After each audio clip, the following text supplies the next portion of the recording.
The Victorian fashion made from human hair, a strange beauty born from love, loss, and obsession with eternity.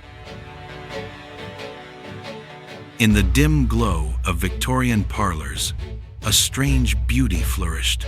Jewelry woven not from gold or silk, but human hair. Locks from loved ones turned into art, mourning, and fashion. A symbol of devotion, or something far darker. The Victorian era, 1837 to 1901, was obsessed with remembrance and ritual. When death struck, it wasn't hidden, it was honored. People wore black, framed memorial photos, and crafted keepsakes from the hair of the deceased. Hair was seen as the one part of a person that never decayed, a tangible memory that could be touched and cherished. It wasn't just a sentimental act, it was fashionably elegant. From royalty to middle class, hair jewelry became the language of grief, love, and even social status. By the mid-1800s, a whole industry emerged. Hair artisans, skilled in weaving human hair into complex braids, curls, and floral motifs. Some worked for elite jewelers, others were family women who learned the craft from manuals. These artisans used tools like tiny looms, knitting needles, and glue mixed from natural resins. Every strand told a story. Some pieces included multiple family members' hair, symbolizing unity or remembrance. In London, shops even displayed catalogs, offering custom designs. You could send a lock of hair and receive back a bracelet, brooch, or framed artwork. Everything in Victorian fashion followed one figure, Queen Victoria. When Prince Albert died in 1861, her public mourning shaped a generation. She wore black for decades, and her keepsakes often contained his hair, sealed in lockets or rings. This royal grief set a powerful example. Across England and beyond, people followed suit, turning mourning into a cultural phenomenon. To own hair jewelry became not only fashionable, but deeply respectable, a way to demonstrate both devotion and dignity. What began as private sentiment became a social ritual, guided by the Queen herself. Not all hair jewelry was about mourning. Lovers exchanged locks as tokens of intimacy long before photos were common. Soldiers carried hairwork from sweethearts to the battlefield. Brides wove their own hair into wedding brooches. Some pieces celebrated births, anniversaries, and friendship. In a way, it was the Victorian version of a personal keepsake, like sharing DNA. Each piece carried emotional fingerprints, a literal part of someone's body, cherished and preserved. The line between love and loss blurred beautifully. Creating hair jewelry was an art of patience. Hair had to be cleaned, boiled, dried, and sorted by shade. Artists used fine wire or silk threads to shape intricate designs like flowers, hearts, or even initials. Some used gum, Arabic, or gelatin as fixatives. Others created microbraids so tiny they looked machine-made. These designs were then combined with gold, jet, pearls, or enamel. The result? Objects that were both intimate and technically astounding wearable sculptures of memory. Mourning wasn't casual. It was regulated by strict rules. Widows wore black for 2 years, then gray or lilac. Men wore armbands. Even stationery and household items were darkened. Hair jewelry served as a way to carry sorrow without words. Etiquette books taught how to wear it properly. Never flashy, always respectful. The deeper your loss, the simpler your ornament. Mourning was not a private pain, but a public performance of virtue and endurance. Every design carried hidden symbolism. A braid meant connection, a wreath, eternity, a droplet shape, sorrow. Hair arranged as flowers represented purity or resurrection. Some even included pearls, symbolizing tears. Skilled artists could write emotions using nothing but hair. It was both sentimental art and secret communication. For Victorians who avoided speaking of death directly, this symbolism offered comfort, a coded poetry woven from human strands. Many women created hair jewelry at home. Manuals titled Self-Instructor in the Art of Hairwork were sold in bookstores. The practice became both a craft and emotional therapy. Families would sit together, weaving hair from their deceased loved one. It turned grief into creation, mourning into meaning.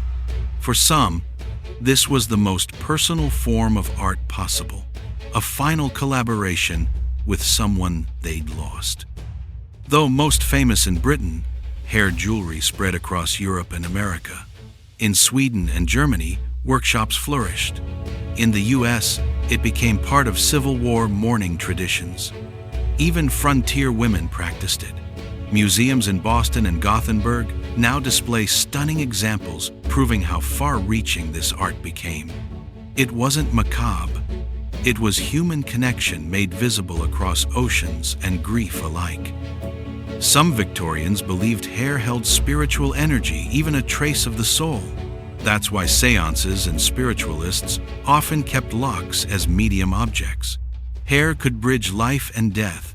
A widow might clutch a hair brooch while attending a seance, hoping to feel a connection.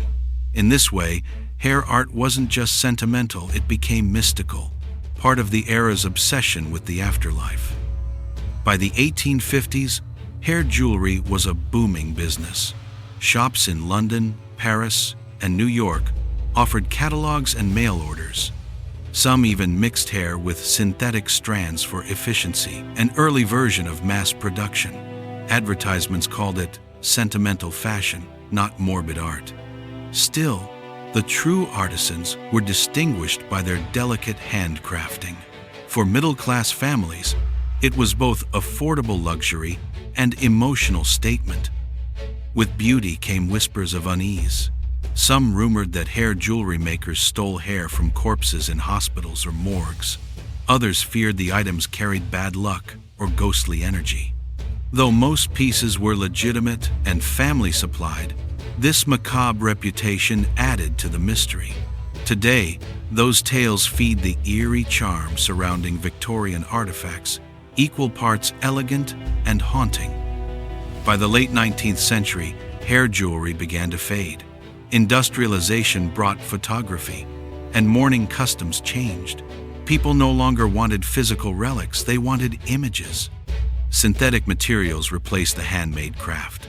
What was once an art of emotion became viewed as old-fashioned.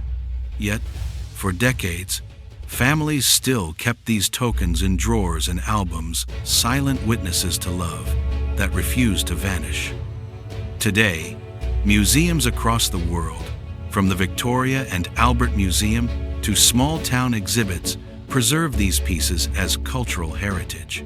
Conservators study the delicate strands under microscopes, identifying hair types and crafting methods.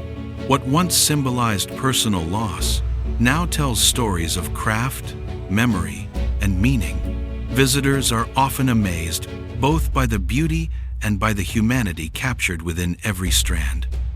Hair is remarkably resilient.